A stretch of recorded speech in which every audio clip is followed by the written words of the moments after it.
saya sebutkan secara lengkap atau secara cepat saja, bahwa amal yang mengada-ngada dalam agama pasti tertolak. Ya, itu kaidah dalam beramal.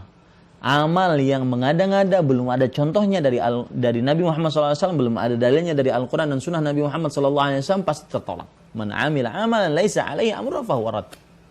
Dan bahayanya perbuatan bid'ah juga, ya. Dan ini saya katakan di majlis ini, baik yang mengatakan ada bid'ah hasanah, ada tidak bid'ah hasanah, harus setuju dengan perkataan ini. Kenapa? Karena itu hadis Rasul. Amalan yang mengada-ngada pasti ditolak. Itu harus kita sepakati. Itu sebuah konsep dasar dalam beragama. Amalan yang tidak mencontoh Rasul SAW pasti ditolak. Tidak boleh kita menolak hadis Rasul. Rasul SAW bersabda, hadis riwayat Muslim. Dalam riwayat dari Aisyah radhiyallahu anha, "Man 'amila 'amalan laisa 'alaihi amrun fahuwa rad."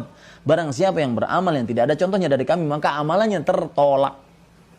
Itu harus disepakati oleh setiap muslim, baik yang mengatakan semua bid'ah sesat atau yang ada yang mengatakan dari kaum muslim ada bid'ah hasanah. Harus kita sepakati bahwa setiap amal yang mengada-ngada adalah ditolak oleh Allah Subhanahu wa taala berdasarkan hadis tadi riwayat Muslim. Kemudian bahayanya perbuatan bid'ah yang lain, yaitu annal bid'ata la yutabu minha. Perbuatan bid'ah itu tidak diberi taubat atasnya. Tapi ingat, makna, kata beliau, makna perbuatan bid'ah maknahu anna sahibahu la yatub. Lakin idza taba, taballahu alaihi lianna at-taubata wat-taubatu maqbulah biidznillah ta'ala. Artinya, maknanya adalah bahwa pelaku perbuatan bid'ah itu tidak bertobat, susah untuk taubat.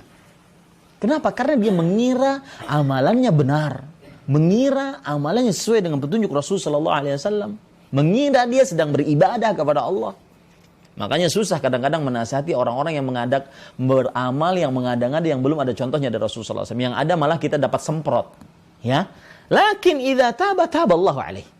Tetapi kalau seandainya orang ini bertobat dari perbuatan mengada-ngadanya, maka Allah Subhanahu wa taala dengan izinnya akan memberikan taubat kepada orang tersebut. Kemudian para ikhwan yang dirahmati oleh Allah Subhanahu wa taala, termasuk perbuatan nasihat emas juga, yaitu ini perhatikan baik-baik para ikhwan yang dirahmati oleh Allah Subhanahu wa taala. Perhatikan terutama di zaman yang super canggih untuk mengakses informasi dan memberikan informasi. Perhatikan yang suka membicarakan perkara-perkara agama, padahal mungkin membaca Al-Quran masih terbata-bata, tidak tahu bahasa Arab. Ya, perhatikan baik-baik. Beliau mengatakan, "Nahnu fi hadhil usur ubtulina biqaumin la yaqra'un wa la yasma'un al-ilm thumma yuqirruna masaila 'azimah fid din." Kita di zaman ini, masa-masa ini itu diberikan ujian dengan orang-orang yang tidak belajar ilmu agama, tidak dengar majlis-majlis ilmu yang benar, tetapi malah membicarakan perkara-perkara agama yang besar.